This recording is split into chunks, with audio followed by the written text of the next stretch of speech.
दिल्ली में कार विस्फोट मामले में Jammu Kashmir people's democratic party की प्रमुख महबूबा मुफ्ती ने विवादित बयान दिया है।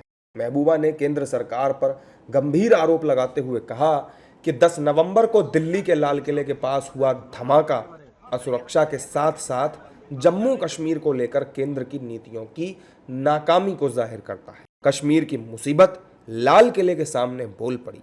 महबूबा मुफ्ती ने क्या कुछ कहा है, आइए आपको सुनवाते हैं। कश्मीर की जो हमारी मुसीबत थी वो लाल किले के सामने बोल पड़ी है। क्या दिल्ली वालों को ये समझ है या वो ये सोचते हैं कि जितना ब्लास्ट होगा, जितना हिंदू मुस्लिम होगा, जितना खून खराबा होगा, उतना पोलराइजेशन ज़्यादा होगा और उन्हें वोट ज़्यादा मिलेंगे? मुझे लगता है उनको दोबारा सोचना चाहिए। ये मुल्क बहुत बड़ा है। हिंदुस्तान जैसा मुल्क जिसको दुनिया पता नहीं किस नज़र से देखती है। हिंदुस्तान में हिंदू मुस्लिम सिख ईसाई सब भाई भाई की तरह रहते थे, लेकिन आज जहरीला माहौल बन गया है। महबूबा मुफ्ती के इस बयान से देश में सियासी माहौल गर्मा गया। बीजेपी और उसके सहयोगी दलों के नेताओं ने महबूबा पर तीखा हमला किया। इस दौरान बीजेपी नेताओं ने कहा कि अब महबूबा मुफ्ती अपनी बात रखने के लिए देश में विस्फोट कराएंगी। अगर महबूबा मुफ्ती ये कहती है कि दिल्ली लाल किले पर जो उग्रवादी घटना हुई है, जहां जो उग्रवादी मॉडल था जो वो करने वाले थे, तो वो उग्रवाद का समर्थन करते हैं। और पहले भी इन्होंने उग्रवाद का समर्थन किया है। वास्तव में तो जो उग्रवादियों की मां है, जो इतनी बड़ी घटना को कश्मीर की आवाज बता रही है, इसका मतलब कश्मीर की आवाज सुनाने के लिए तुम देश में जगह जगह पर बम विस्फोट करोगे।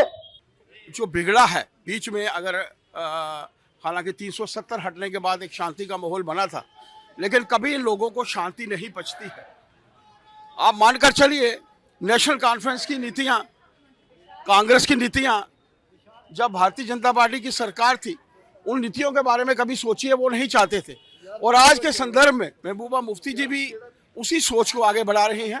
आज जरूरत है देश के विरुद्ध चलने वाले लोगों के विरुद्ध खड़े होना चाहिए। हम सबको जो देश के विरुद्ध चल रहे हैं उनके विरुद्ध हम लोगों को खड़े होना है। आज ये उनके साथ चलने की प्रयास जो है वो कर रहे हैं, इसे पूरा भारतवर्ष किसी तरीके से बर्दाश्त नहीं करेगा। हमारा देश प्रधानमंत्री जी के नेतृत्व में आगे बढ़ रहा है, आगे चल रहा है। भारत की संप्रभुता, भारत की अखंडता, ये हम तमाम लोगों की जिम्मेदारी और इस जवाबदेही से महबूबा मुफ्ती भी मुकर नहीं सकती हैं। जिस तरह की राष्ट्र विरोधी गतिविधियां हो रही हैं और इस तरह के तंज, ये कहीं ना कहीं ऐसे राजनेताओं के लिए लोकतंत्र के दरवाजे जनता स्वयं बंद कर देती है। वहीं जम्मू कश्मीर के डिप्टी सीएम सुरेंद्र कुमार चौधरी ने भी महबूबा मुफ्ती को उनके विवादित बयान के लिए आड़े हाथों लिया है।